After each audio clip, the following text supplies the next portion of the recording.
Well, Energy Media readers, many of you will remember the interviews I did with California academic Tony Seba in 2017 around his seminal study about mobility as a service. And you'll remember that he predicted that starting in 2020, we would see a move to robo-taxis. And by 2030, most of American miles traveled would be by robo-taxis, and private ownership of vehicles would go by the by. Well, as you can imagine, most of those kinds of predictions don't come true, and Seba's didn't either, but we have made some progress. And today we're going to be talking about that progress with Sam Abuelsamid, who I've interviewed many times about electric vehicles with Navigant Research. And Sam, welcome to the interview. Thanks, Markham. Good to be back with you again. Now, just to frame the question, Sam, there are levels of 1 to 5 on autonomous driving, and level 5 is the robo-taxi, fully autonomous type. That's that level. We're not there yet, but we are getting around level 4, where we're sort of autonomous, but we need a safety driver in the vehicle.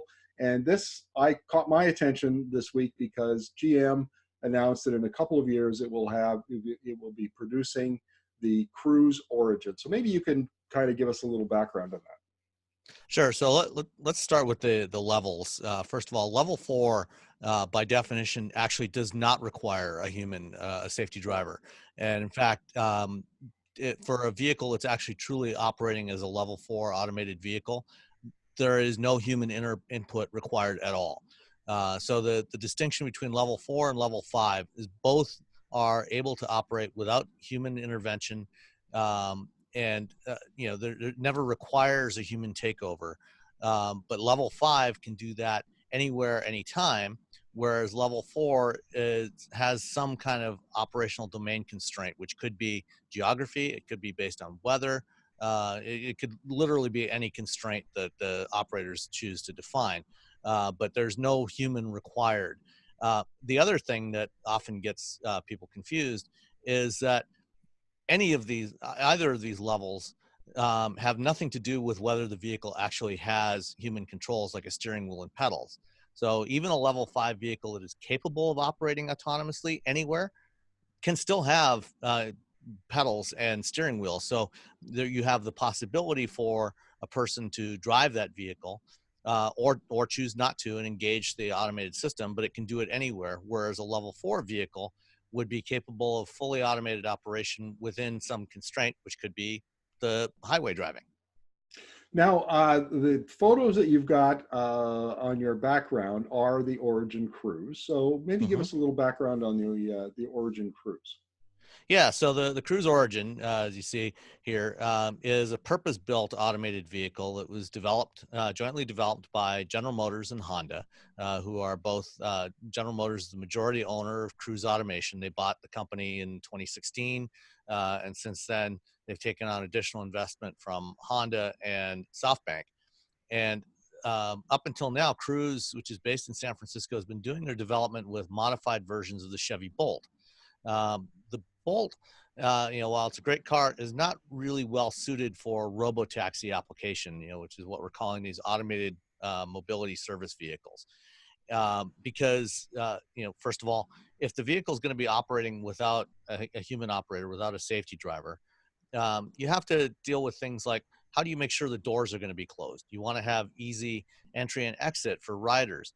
You also want to have flexibility to use it for applications beyond carrying passengers, like doing goods delivery, package delivery. And so what GM and Honda have done in collaboration with Cruise to figure out what the requirements were is they developed a purpose-built vehicle, which is similar in a lot of ways to what other companies like Zoox and others are doing. You've got, it's an electric vehicle.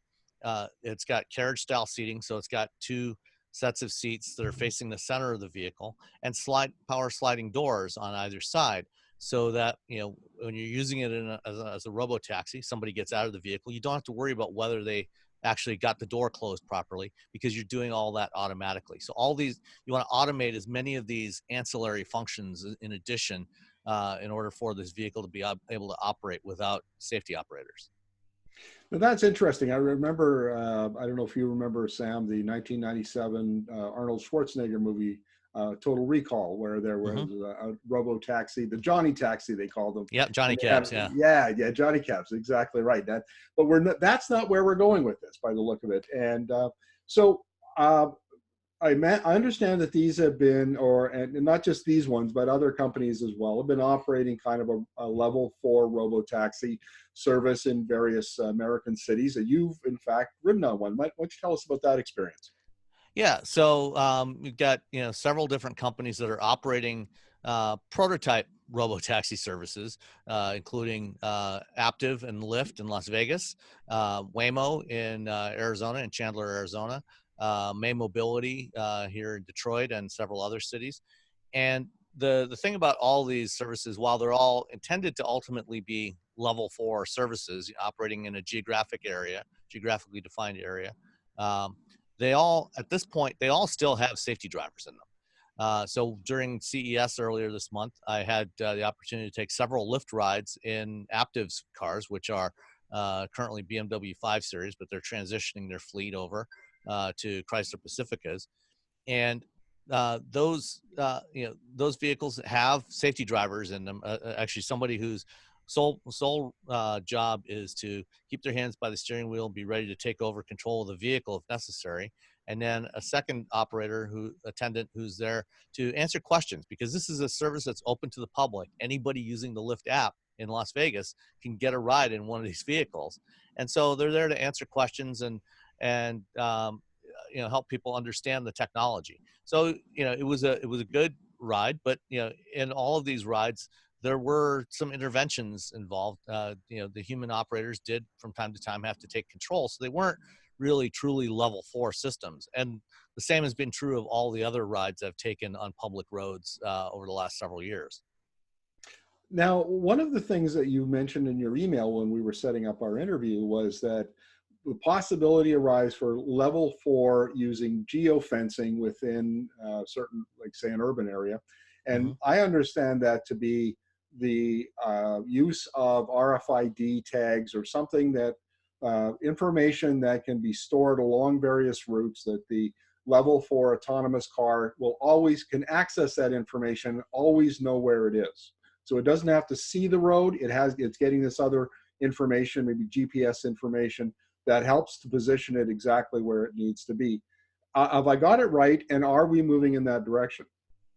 No, actually, the majority of companies that are doing this, they're doing the localization, the understanding of where the vehicle is in physical space, based on a combination of using GPS signals, as kind of the backbone of this. But GPS isn't precise enough, doesn't give you precise enough location capability, and then layering on top of that HD maps, and then using the sensors to compare what the sensors are seeing in the world around the vehicle to the HD maps. The HD maps would have all of the static physical features of the world, where that vehicle is operating, like lampposts, overpasses, buildings, and their location, and then using the sensors to compare against that, to triangulate from those positions to understand where that vehicle is in space, usually down to about 1 to 2 centimeter accuracy, which is much better than the several feet that you can get from GPS. And in fact, it's important to do this because GPS, especially when you get into dense urban areas, is not reliable enough, because of the way it works. The signals bouncing off the buildings can actually skew the position of where you are. So most of them are being done via this combination of HD mapping and the sensor data to do localization. They're not actually using any of the direct signals from the physical infrastructure like RFID tags. Well, that's interesting. Okay, that clears something up for me, misunderstanding. And now, how close are we to getting this service in a beyond the pilot demonstration scale and get up to full commercial scale and I assume these are going to be starting in the large urban markets like San Francisco, Vegas, LA, maybe in Canada, we'd be talking Vancouver, Montreal, Toronto. How close are we?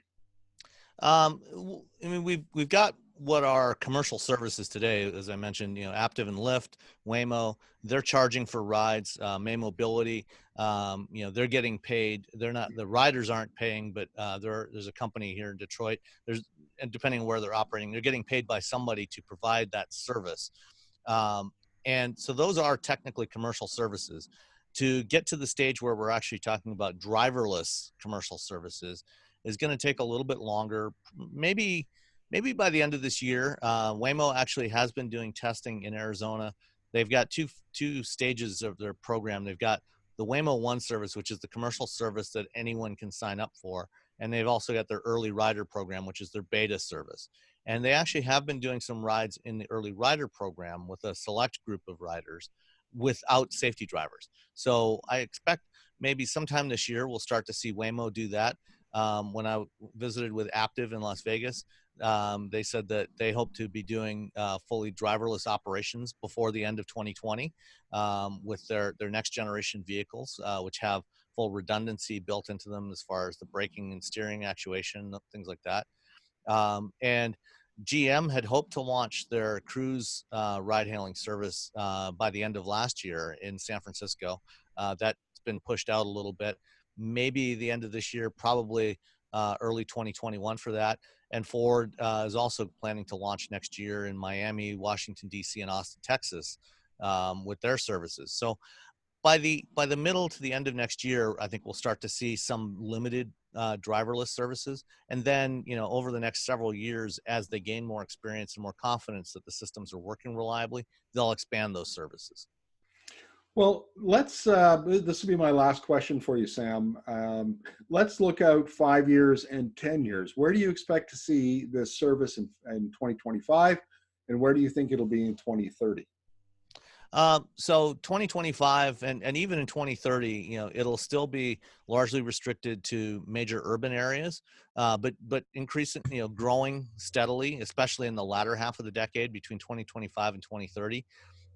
It won't be the dominant form of getting around a city, but it'll be one of, especially by 2030, it'll be one of several modes of mobility that you have in cities, in combination with mass transit, which is still probably the best approach for moving large numbers of people along dense routes. Robo-taxis are great for going point to point and doing first mile, last mile type of operations, as well as for goods deliveries. And then micro mobility as well, so bikes and scooters. So the combination of this ecosystem of mobility is what's going to be essential. And the personally driven car is not going to go. It's not going to be anywhere near gone in 2030. But in urban areas, I think we will see it significantly reduced. Well, Sam, thank you very much. And I can already see what our next interview will be about, and that's that ecosystem approach to transportation. I think particularly Canadians and Americans in large urban centers where there's a lot of traffic congestion. I think of my many hours I spent sitting on the 405 in Los Angeles, for instance. Anything that can be done to clear up that kind of congestion will be welcomed by the consumer. So thank you very much for this. We'll look forward to our next chat. My pleasure, Markham. Have a great day.